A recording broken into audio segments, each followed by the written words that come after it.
பிடிச்சிருக்கு பிடிக்கல அப்படிங்கிற மாதிரி வாழ்கிறாங்கள அவங்க தான் சுதந்திரமானவங்க. யார் தனக்கு பிடிச்சிருக்கா பிடிக்கலையா அதுக்கு மட்டும் முக்கியத்துவம் கொடுக்குறாங்களோ அவங்க தான் சுதந்திரமாக யார் சுதந்திரமாக வாழக்கூடியவங்க அப்படின்னா, இப்போ இதை படித்தா எனக்கு இந்த படிப்பு படித்தாக்கா இன்ஜினியரிங் படித்தா ஃப்யூச்சரில் எனக்கு வேலை, ஆனால் எனக்கு இன்ஜினியரிங் பிடிக்கலை, எனக்கு ஒரு சினிமா டைரக்டர் ஆகணும், அதுதான் எனக்கு பிடிச்சிருக்கு, அப்படி வாழ்கிறாங்கல்ல அவங்க தான் சுதந்திரமானவங்க. அதனால் பிடிச்சிருக்குன்னு சொல்கிறவங்க தான் சுதந்திரமானவங்க.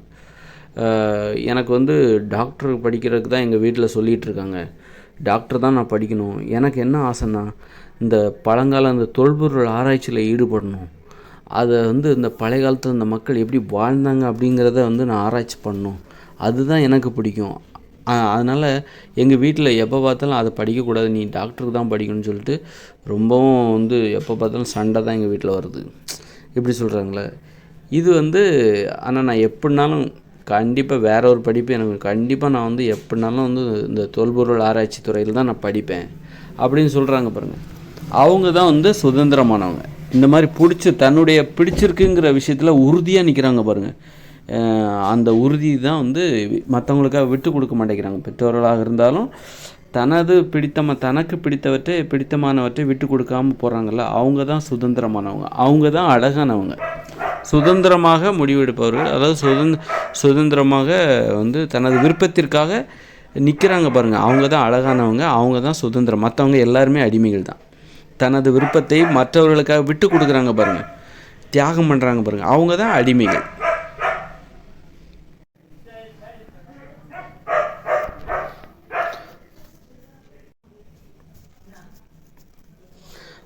அது மாதிரி பெற்றவங்க விருப்பத்திற்காக திருமணம் செய்கிறாங்களே, தனக்கு பிடிச்சிருக்கா பிடிக்கலானே தெரியாது, பிடிச்சிருக்கா மாதிரி இருக்குது, பெற்றவங்க பார்த்து வச்சுட்டாங்க, நல்லா இருக்கு தான் செய்யுது, வாழ்ந்து பார்த்தா தான் தெரியும் அவங்க பிடிச்சிருக்கா பிடிக்கலையான்னு. இவங்கெல்லாம் அடிமைகள்.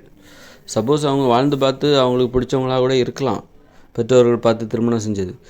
ஆனால் இவங்களும் அடிமைகள் தான். ஏன்னா ஒரு சுதந்திரமாக முடிவெடுக்கிறவங்க முதல்ல நமக்கு பிடிச்சிருக்குதா இல்லையான்னு உறுதியாக தெரிஞ்சதுக்கப்புறம் தான் போய் அந்த எந்த ஒரு விஷயத்துலையும் இறங்கணும். எனக்கு பிடிச்சிருக்கா பிடிக்கலையானே தெரில, அந்த படிப்பை நான் படிக்கிறேன், எனக்கு பிடிச்சிருக்கா பிடிக்கலையான்னு தெரில, அந்த வேலையை நான் செய்கிறேன், செஞ்சதுக்கப்புறம் தான் தெரியும் எனக்கு பிடிச்சிருக்கா இல்லையான்ட்டு. அது மாதிரி அல்லது பிடிக்கலன்னு தெரிஞ்ச பிறகு அதுலேருந்து விடுபடாமல் அதிலே தொடர்ந்து போகிறது அவ்வளோ அது நல்ல விஷயம் கிடையாது. அதில் அது ஒரு கோழைத்தனம். ஒரு பிடிக்காத விஷயத்தில் நீங்கள் தொடர்ந்து போயிட்டீங்க அப்படின்னா அது உங்களுக்கு கோழைத்தனத்தை ஏற்படுத்தி விடும். நீங்கள் கோழை.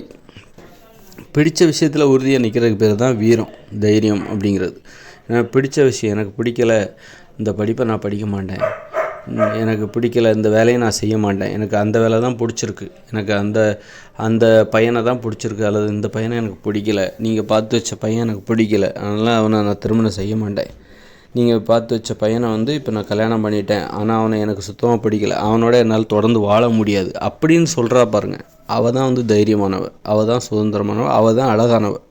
அது மாதிரி ஒரு பையனும் அது மாதிரி தான்.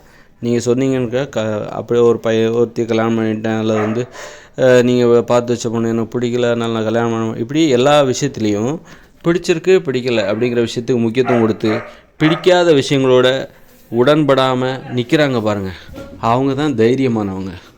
அவங்க தான் பிடித்த விஷயத்துக்காக உறுதியாக நிற்கிறவங்க தான். பிடிக்காத விஷயத்த அனுமதிக்காமல் பிடித்த விஷயத்தோடு இருக்காங்க. அவங்க தான் தைரியமானவங்க, அழகானவங்க, சுதந்திரமானவங்க.